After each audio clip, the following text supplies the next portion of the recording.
Did you know New York City throws out 64,000 tons of trash each week? Did you know that New York City throws out 400,000 tons of paper a year?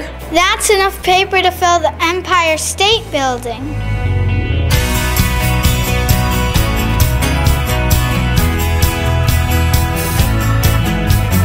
I try to work together with teachers and the administration and other members of the staff to make sure that recycling is on track and that students are educated about recycling and sustainability and that we're all working together. A group of parents, students, and I came together last year and we decided to make recycling a major emphasis. And one of the reasons why recycling is such an ideal area to work in is because it's an easy thing to incorporate into our curriculum and into our daily workings of the day. Our most successful part of our recycling program, in my opinion, is the trash troopers. You help your classmates put things in the right containers, and you help encourage and remind them that they should be recycling.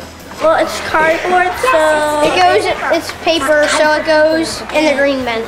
We really started with classroom recycling, and we got the teachers on board, and we made sure that every classroom had the bins that they needed, the signage that they needed, and that we were all consistent with our message with students. The most important thing is focusing on changing the mindset of students, that if you teach them not only what recycling is, but how to practice it themselves, that becomes a really important part of their lives. You can take recycling and make it work in the classrooms and in the cafeteria with, to be honest, not a tremendous amount of effort. And I do compliment our students and our trash troopers for taking the lead. They have become a little brigade for us in the classrooms and in the cafeteria, enforcing and teaching their classmates. And it's been very helpful to us because it also gives the students another outlet to show leadership skills.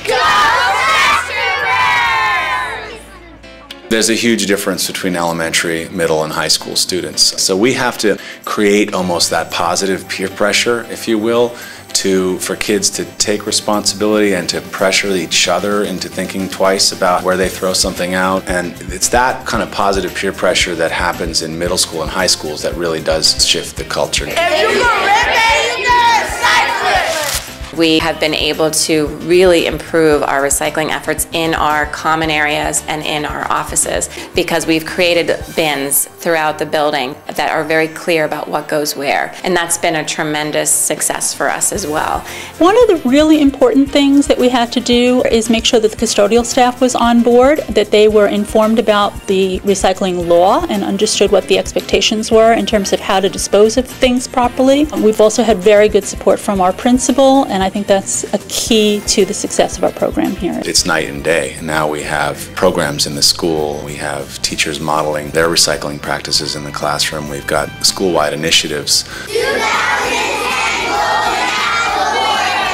We won the Golden Apple Award after a whole year of, muddling through it first and learning which trash goes into which bucket, which was a little confusing at first for the children and for the adults, but then we got it. And since I'm a science teacher, I've been teaching the children in class during science lessons how to recycle, not just recycling paper, but also talking about compost, how to reuse things. When I give out some scrap work to do, when the children have to do calculations or diagrams, I give them old sheets and they just take it for granted. They don't think Mr. Moy's being cheap, because I'm not being cheap. I'm just trying to save the world. If you can rip it, you can recycle it. Here are 5 things your school can do to keep recycling going from year to year. Provide clearly labeled bins for recycling. Talk with faculty, custodians, and students. Make recycling a part of every school day. Start a reuse program and find ways to reduce waste. Recognize leaders and share your success stories.